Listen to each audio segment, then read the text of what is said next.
नीचे प्रभु को दबा करके और उनका प्राण हरण कर लूंगा। किंतु कुछ बालकों की आदत होती है कि वो अपने हाथ का अंगूठा चूसने के बजाय पैर का ही अंगूठा उठा करके मुखार बिंद में लगाते हैं, है ना।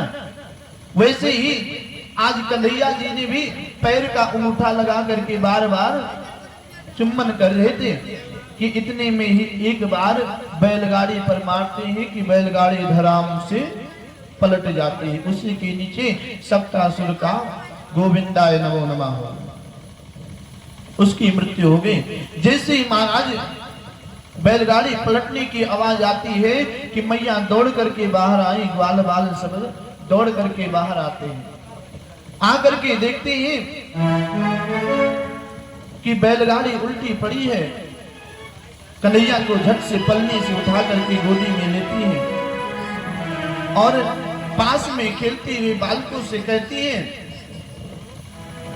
कि उदंत्राणं यस्य सोहो च वासितं कर्षयो। पास में खेलते हुए बालकों से पूछती कि ये कैसे हुआ। तो बालकों ने कहा मैया तेरे लाला रोते रोते बैलगाड़ी पर एक लात मारी कि बैलगाड़ी धड़ाम से पलट गई।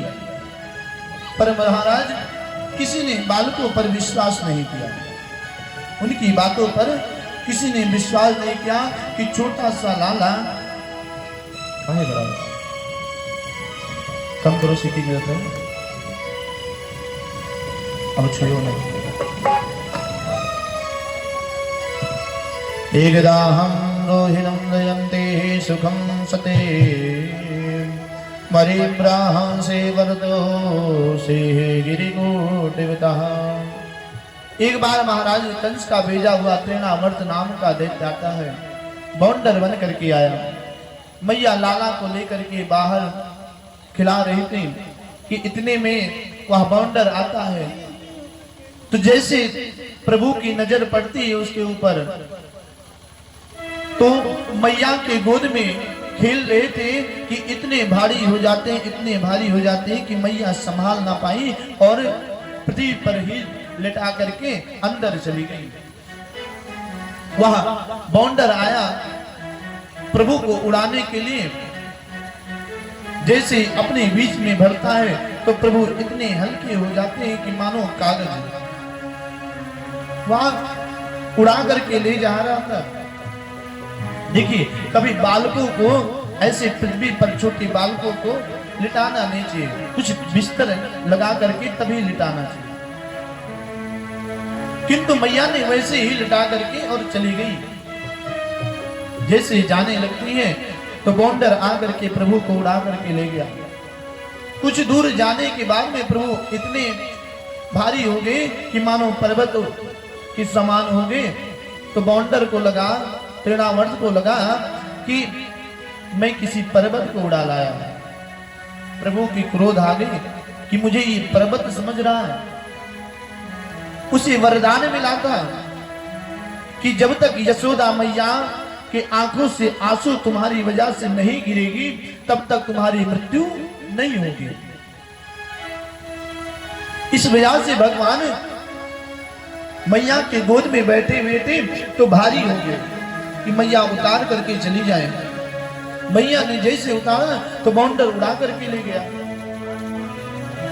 अब इधर प्रभु सोच रहे हैं कि मैया मेरे बिना तो रोई जरूर होगी, तो इसे मारने में मुझे आसानी होगी। महाराज तृणावर्त को एक ही चटकने का प्रहार करते हैं, वो पृथ्वी पर गिर करके धड़ाम से उसका भी गोविंदाय नमो नमः हो गया, उसका भी उद्धार हो जाता है। सायन्ते यस्याम सर्वतो लोके कंचनः। एक बार वसुदेव जी ने यदुवंशों के पुरोहित गर्गाचार्य जी को गोकुल भेज दिया। महाराज गर्गा पुरोहितं राजन यदूनां सुमतपः ब्रजं जगावनन्दस्य वसुदेवो प्रचोदितः। नंद बाबा ने गर्गाचार्य जी को प्रणाम किया, स्वागत करते हैं। और कहते हैं कि हे महाराज, आप हमारे दोनों पुत्रों का नामकरण कर दीजिए, नामकरण संस्कार कर दीजिए।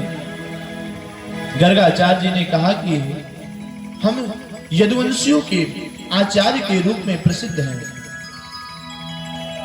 इसलिए मेरे द्वारा आपके पुत्रों का नामकरण करने पर कंस को लगेगा कि ये देवकी वसुदेव के पुत्र हैं, आपके बालकों के ऊपर संकट आ सकती है महाराज। नंद बाबा ने कहा, फिर महाराज कैसे नामकरण होगा? गर्गाचार्य जी कहते हैं कि नंद जी, हम कहीं छिप करके इनका नामकरण कर सकते हैं। यदोनम ग्रो यस्या सर्वतो, गौशाले की ओर गर्गाचार्य जी चले जाते हैं। इधर मैया नंद बाबा और रोहिणी जी दोनों पुत्रों को लेकर के चलती हैं।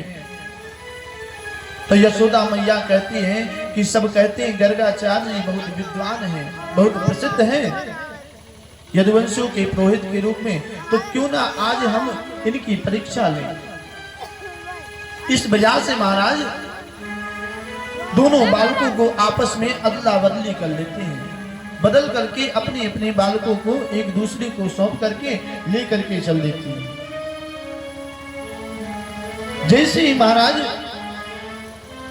गौशाले में पहुंचती हैं मैया यशोदा रोहिणी जी, तुरंत बाबा कहते हैं, अयम ही रोहिणो पुत्रो रमयम सुहृदो गणे यशोदम या यस्यो देवा सर्वतो लोके संगया। हे यशोदा,